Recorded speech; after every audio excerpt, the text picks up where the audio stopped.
Брауншвайг – не самый крупный, не самый богатый и, вероятно, не самый красивый город в Германии.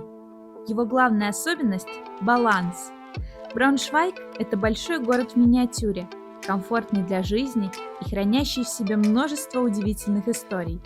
И в этом видео мы расскажем, как паспорт свободного Брауншвайга обернулся катастрофой для всей Европы, о чем может рассказать нижнее белье Геракла, как связаны мертвецы и средневековая урбанистика, что общего между Брауншвайгом и Рио-де-Жанейро, и где спрятан вход в подземные тоннели нацистов.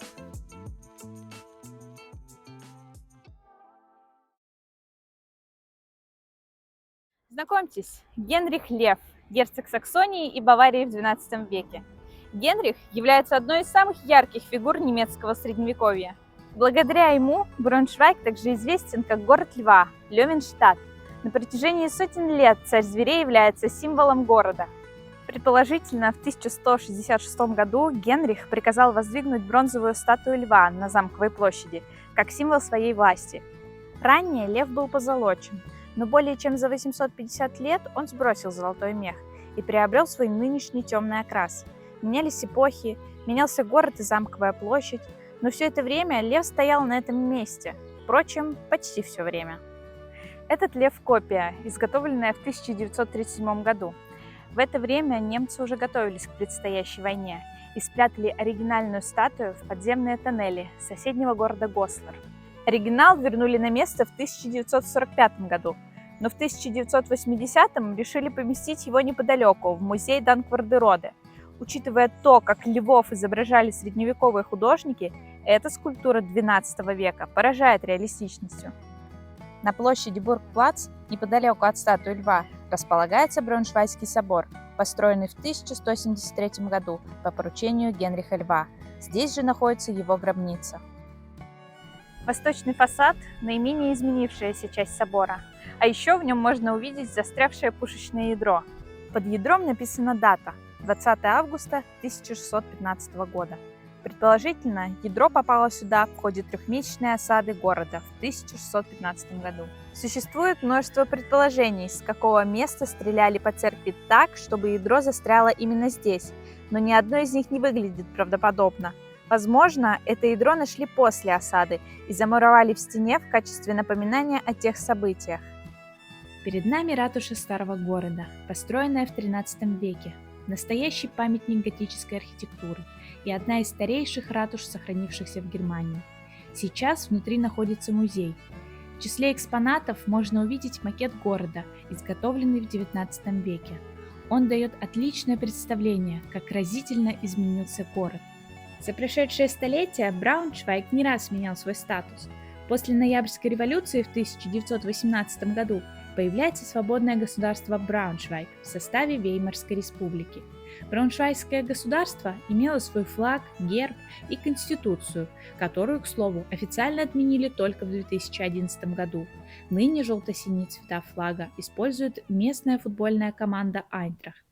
В 1923 году в Брауншвайгском государстве запретили политическую партию НСДАП, или другими словами, нацистскую партию.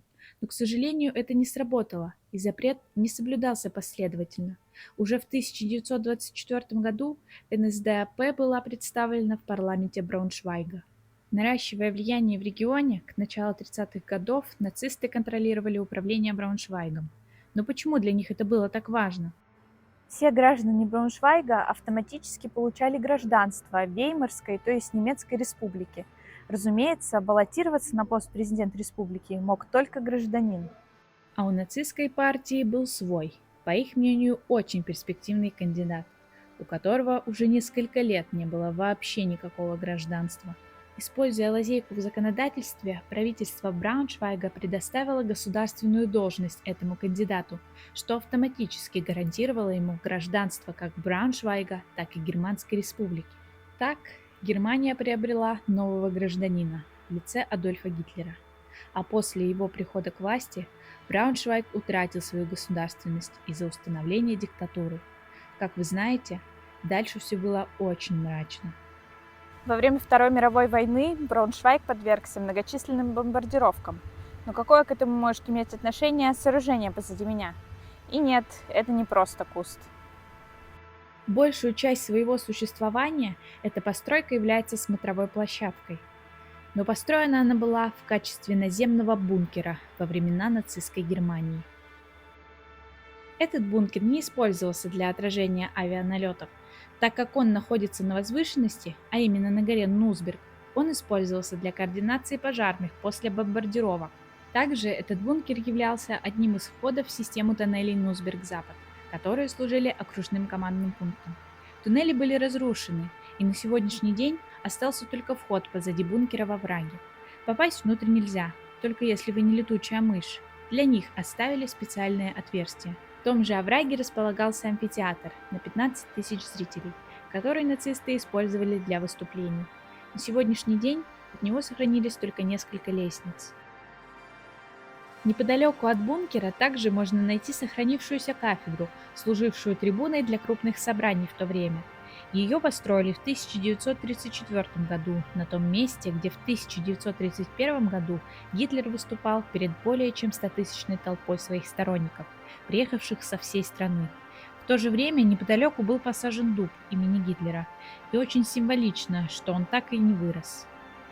Упоминая бомбардировки города, нужно отметить самую разрушительную из них. Она произошла ночью 15 октября 1944 года. 233 британских бомбардировщика в течение 40 минут сбросили на Брауншвайг около 847 тонн бомб. Огненный шторм, бушевавший более 2 дней, обратил 90% средневекового центра города в руины и пепел. Война, начатая гитлеровской Германией, практически уничтожила Брауншвайг, как и многие другие города.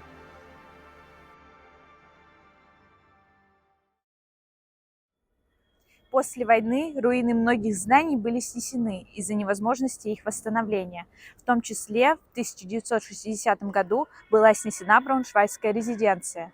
Спустя 46 лет, в 2006 году, фасад дворца был перестроен с использованием 600 оригинальных деталей по оригинальным планам и фотографиям. Сегодня в здании располагается городской архив, библиотека, музей, а в северном крыле расположили торговый центр. На крышу здания можно подняться, с нее открывается вид на город, а также вы сможете вблизи разглядеть самую большую квадригу в Европе. Квадрига – это античная колесница с 4 запряженными конями. Буквально через дорогу от дворца находится церковь в Магникирхе. Примечательна она тем, что ей почти 1000 лет. Грамота об освящении этой церкви в 1031 году является первым задокументированным упоминанием Брауншвайга. Церковь неоднократно подвергалась перестройкам и сильно пострадала во время Второй мировой войны. В Средневековье вокруг большинства церквей располагались кладбища. На соседней улице Херендорф-Твете было довольно грязно. Выглядела она совсем не так, как мы представляем себе немецкие улицы. Народ в то время был довольно простой и не избалованный урбанистикой. Подумав, а почему бы и нет, они выложили тротуар из могильных плит с прилегающего к церкви кладбища. Ну а что они стоят без толку? Рядом с церковью Магникирхе вы обязательно заметите Happy Ritzy House, спроектированный художником из Нью-Йорка Джеймсом Ритци. Внутри располагаются офисные помещения. Здание, очевидно, выделяется на фоне брауншвайгской архитектуры. Сомнительно, но окей.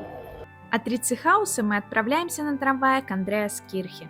Рядом с Брауншвайгской резиденцией можно обратить внимание, что на дорогу уложено не 2, а 3 рельса. Дело в том, что ширина трамвайного пути в Брауншвайге 1 метр 10 сантиметров, и такая ширина колеи используется только в 2 местах в мире – в Брауншвайге и в Рио-де-Жанейро. 3-й рельс укладывали с целью расширения колеи.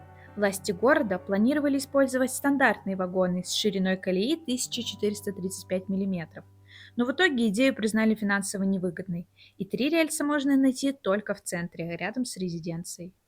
Андреаскирхе, или церковь Святого Андрея, была построена в XIII веке. Впоследствии она подвергалась многочисленным модификациям, а в XVI веке было принято решение пристроить к ней башню. Возможно, вы уже заметили, что одна башня ниже другой. Можно предположить, что это связано с разрушениями войны, но не в данном случае. В 1517 году Мартин Лютер опубликовал 95 тезисов, в которых раскритиковал продажу индульгенций, то есть прощение грехов за деньги.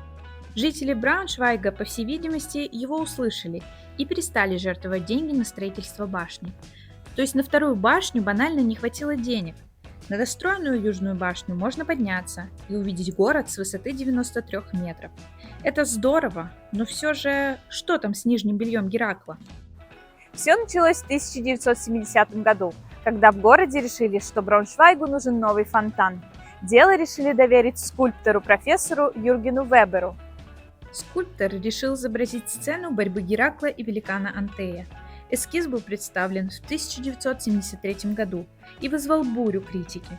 Людей возмутило, что посреди дороги в школу собираются поставить статуи двух голых мужчин, демонстрирующих свои гениталии. С горечью признав, что люди еще не готовы к гачимучи, профессор был вынужден надеть нижнее белье на скульптуры.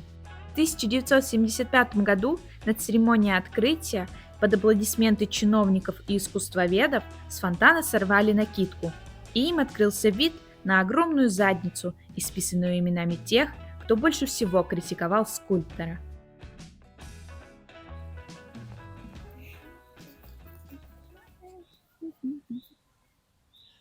На этом все. Приезжайте в Брауншвайг, оцените размер квадриги вживую, подписывайтесь на канал, ставьте лайки или ничего этого не делайте, мы никакие не блогеры.